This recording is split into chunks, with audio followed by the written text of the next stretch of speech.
All right, now let's look at our 30, 60, 90 right triangle theorem. In a 30, 60, 90 right triangle, the length of the hypotenuse is twice the length of the shorter leg.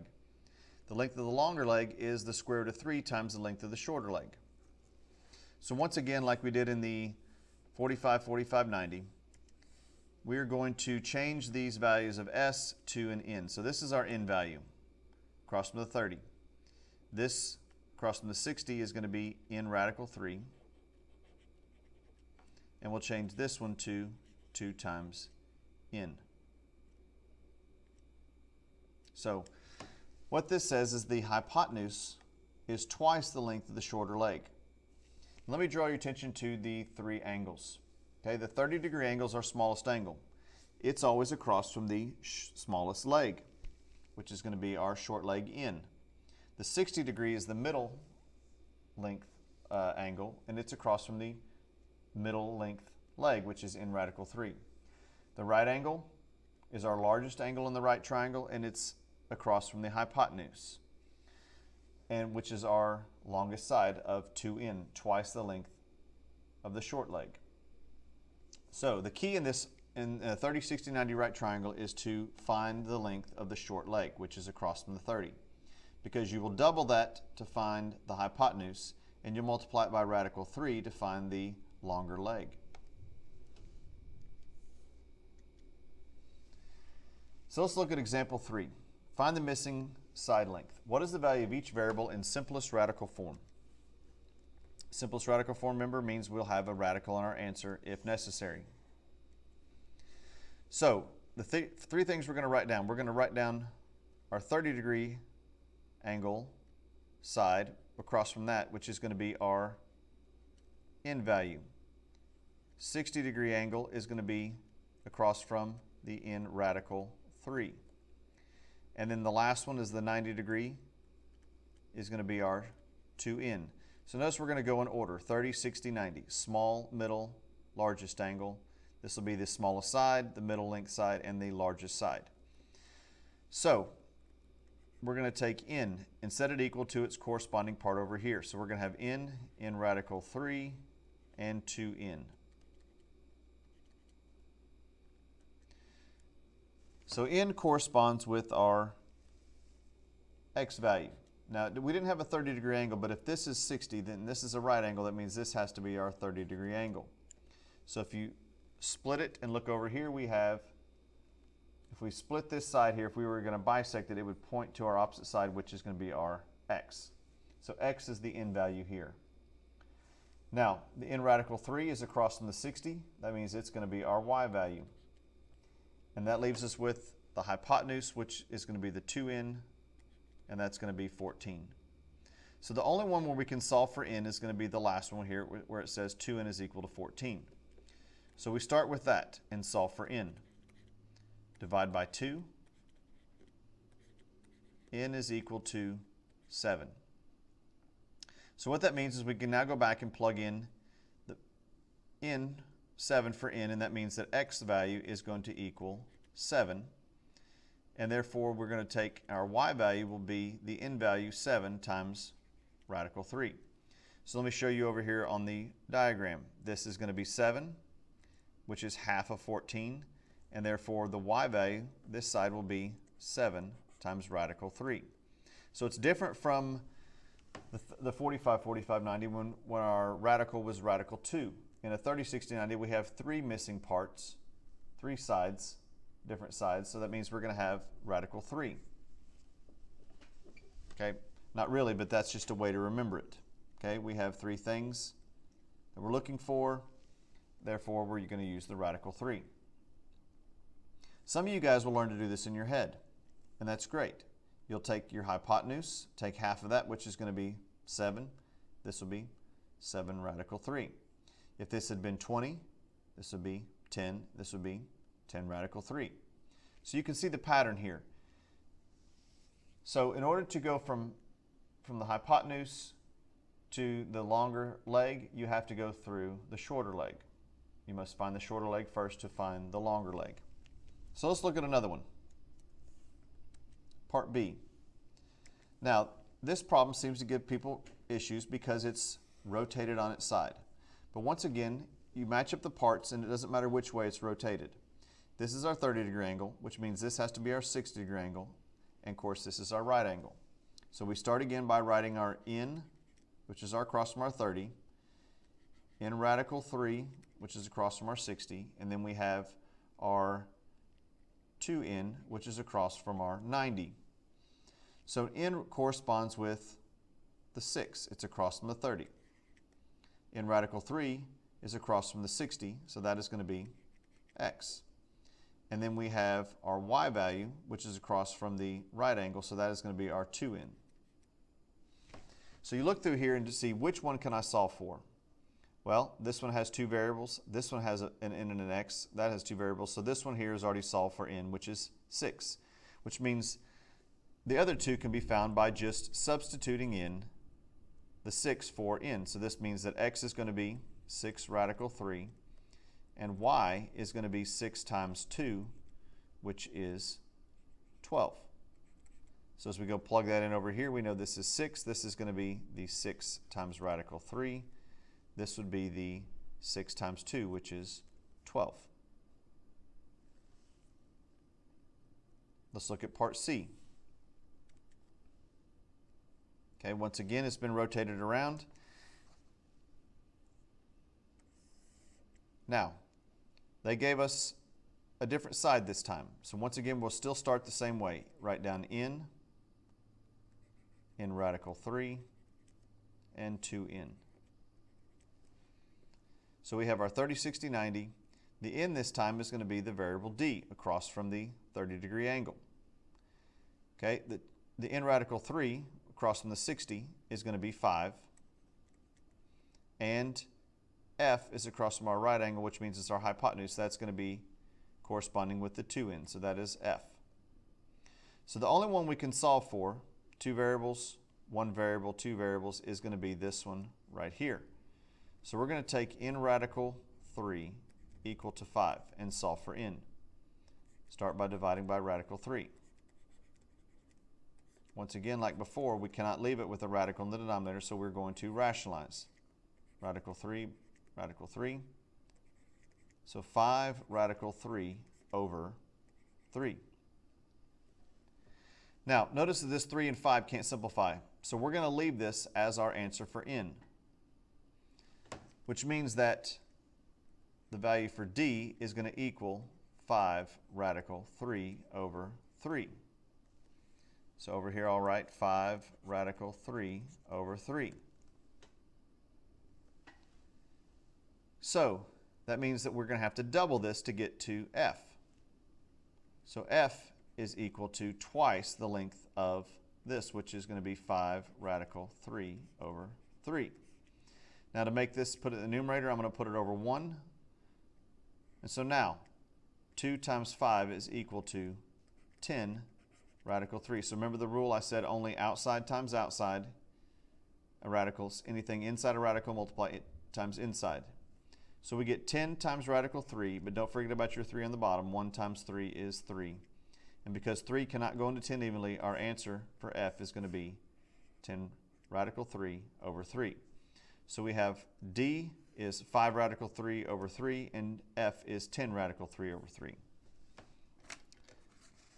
Had this been a multiple, had the number over here across from the 60 for the longer leg had been a 6 or any multiple of 3, then we wouldn't have had a fraction. But because 5 is not divisible by 3, then we'll end up with a fraction in our answer. All right, let's go to the next part. Example 4, a word problem. An artisan makes pendants in the shape of equilateral triangles. The height of each pendant is 18 millimeters.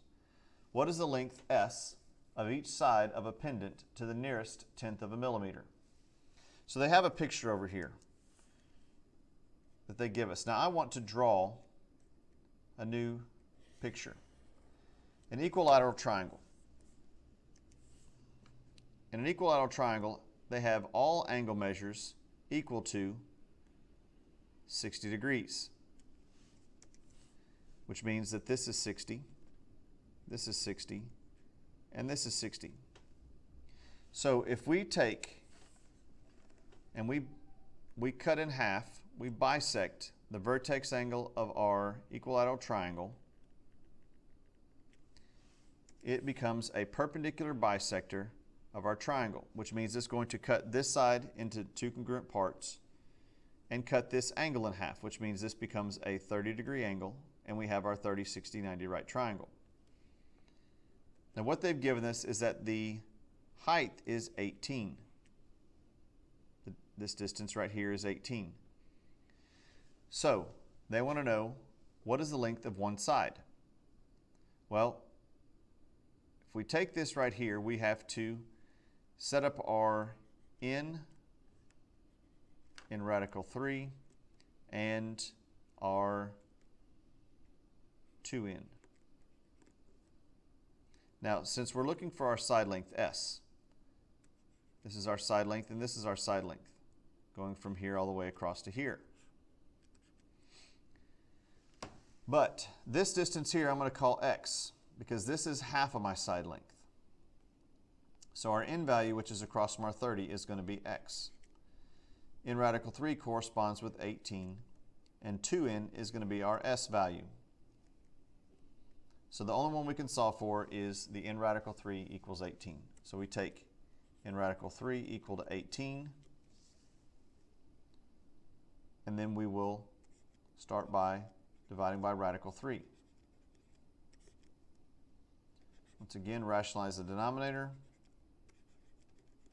N is equal to 18 radical 3 divided by 3.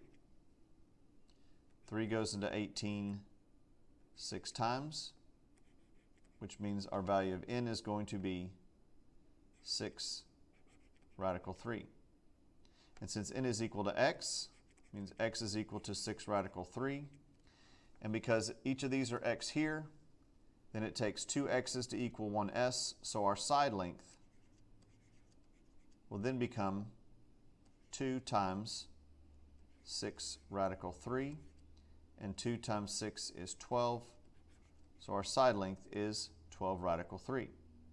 Now, it says it wants it to the nearest tenth of a millimeter, so at this point we'd go in with our calculator and we would write down 12 times the square root of 3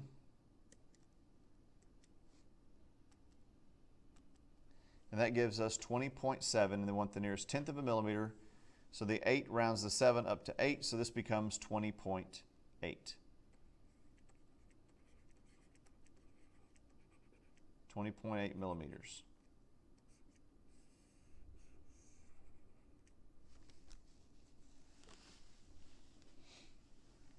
All right, you guys try part B. Suppose the sides of the pendant are 18 millimeters long. What is the height of the pendant to the nearest tenth of a millimeter? After you try this, unpause the video and see how you did. All right, so I've drawn our equilateral triangle. Similar to the last problem, we know this is going to be a 60-degree angle, this is going to be our 30-degree angle. Now this time they give us that the sides are 18, which means this is 18 and this is 18 down here. So we have n radical 3 and 2n. So in this problem here, we're going to call this our x, and we're going to call this the height, the h. So our n value is going to be the x. N radical 3 is our h, and 2n corresponds with 18. So the only one we can solve for is the one with one variable, which is the 2n is equal to 18. Solve for n by dividing by 2, and n is equal to 9, which means that x is equal to 9. So this length right here is going to be 9. And therefore this height is going to be the length of 9 times radical 3. So now we will take this and find the equivalent approximate answer here in our calculator. 9 times the square root of 3 equals 15.58, and we're rounding to the nearest tenth of a millimeter. Let's double check that. Yes, 1/10 of a millimeter, and so that means it's going to be 15.6.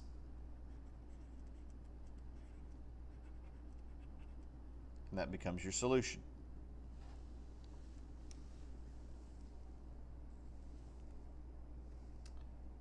All right, let's move to our last one. Example 5. Example 5, we have two parts. One part we'll do together. The other part I want you to try. Find the value of each variable. If your answer is not an integer, express it in simplest radical form. So you'll notice here that we have a 30, 60, 90 right triangle, and we have a line drawn down from this. So let's look to see what we've been given. We're looking for side A, side B, side C, which goes from here to here, and side D, which goes from here to here. They've also given us 10, which is the hypotenuse of this triangle on the right. So we have two right triangles, a triangle on the left, triangle on the right. If this is a 30-degree angle, then this means this has to be a 60-degree angle. And if this is 60 down here for this right triangle, this is a 30. So we're going to start with this triangle on the right because that's the only one that has a side length given. So we're going to start with n radical 3 and our 2n. So in this case, our n value is going to be the side across from the 30, which is going to be d.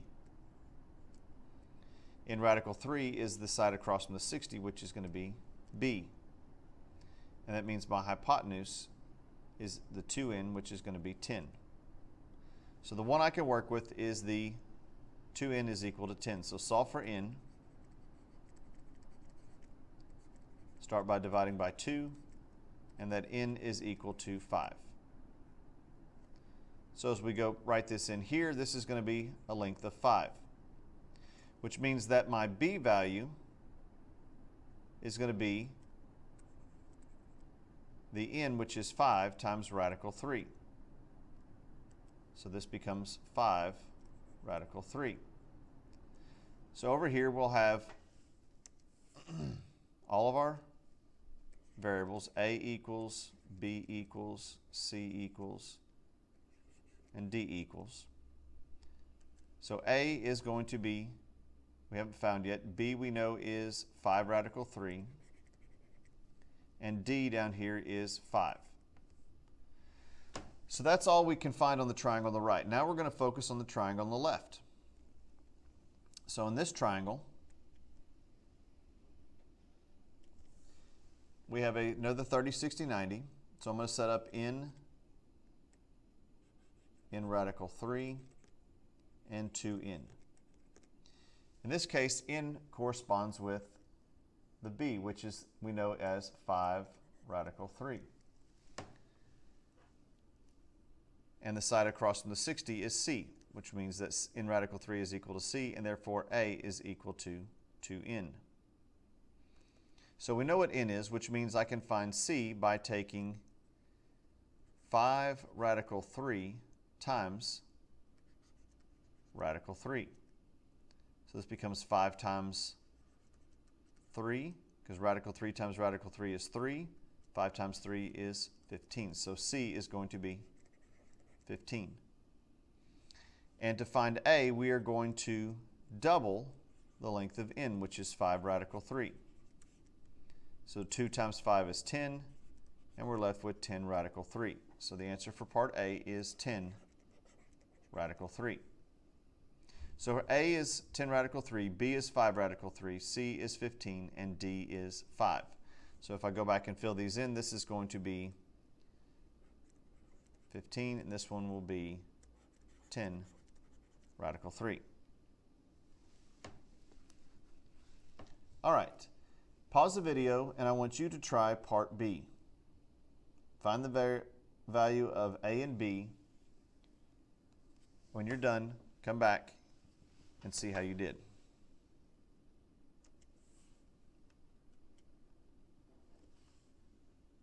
All right, let's see how you did. In this problem, we have a trapezoid with a 45-degree angle. Now, this height right here is the distance between the bases. That's the height. So if I brought this same height over here and drew it down to here, that would leave us with a 45, 45, 90 right triangle. So this is 45 degrees over here. So A is going to be this distance here. Okay? The 3 radical 2 gives us our hypotenuse, which means since we're working with a 45, 45, 90 right triangle, we'll set up in and in radical 2. Because we have 2 unknowns, we've got in radical 2. So the next step is we need to figure out what is the value from here to here. Because if these 2 side lengths will be the same. So if this is A right here. So in our special right triangle, the in value corresponds with A. The in radical 2 corresponds with 3 radical 2. So to solve for n, we're going to work with the n radical 2 equal to 3 radical 2. Divide by radical 2. And n is equal to the square root, or equal to just 3. Which means my side length is 3 here. And because both side lengths are the same, in a 45, 45, 90, this length is going to be 3 as well. So that means that A is equal to 3. So if this is 3 and this is 3, to find B, B is going to be made up of the sum of this length from here to here and 3. Now because this is a rectangle, this is parallel here, this is a right angle, which means that this is also going to be a right angle here. So this part right here is a rectangle. So this is 4. That means that this length is here is 4. So B is going to be equal to 3 plus 4, which means B is equal to 7. So your 2 solutions were A is equal to 3 and B is equal to 7. All right. Now to continue practicing these problems, go to your homework on Math Excel and work lesson 8.2.